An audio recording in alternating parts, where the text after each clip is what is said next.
muito especial. Dali voltei por Araguaína, que do Voivoda é a capital.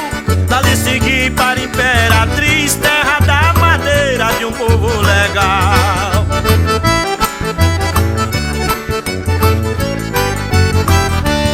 Saí das terras do Babaço, Sal, Santo Inês, Edoca, terra de valores. Presidente Dutra e o Bacabal, em Açailândia tem bons criadores.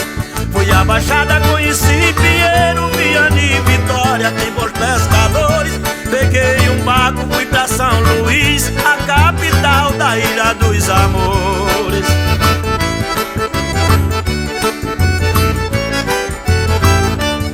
De São Luís fui pra Teresina, vi as belezas do Rio Parnaíba. De lá voei para Fortaleza, vi Juazeiro olhando lá de riba. Fui a Natal avistar as dunas, fui vaquejada lá em Macaíba. Peguei meu carro, fui a João Pessoa, bela capital da minha Paraíba.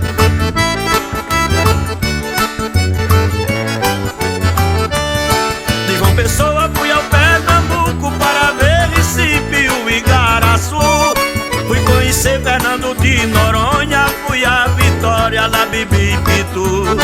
Segui viagem para Alagoas, em Maceió comi sururu. De lá saí direto a Sergipe, passei 3 dias em Aracaju.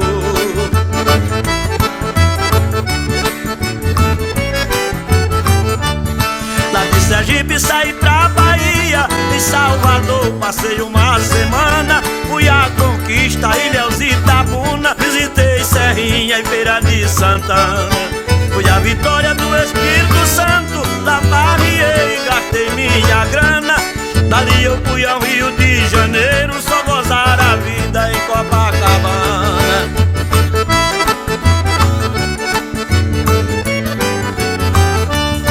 Saí do Rio para Porto Alegre, vi o Rio Grande do Sul, belo estado, terra dos pampas e das criações, terra da uva, do vinho e do gado, terra do frio, do vaneirão, do chimarrão e do churrasco assado, de Getúlio Vargas e de Teixeirinha.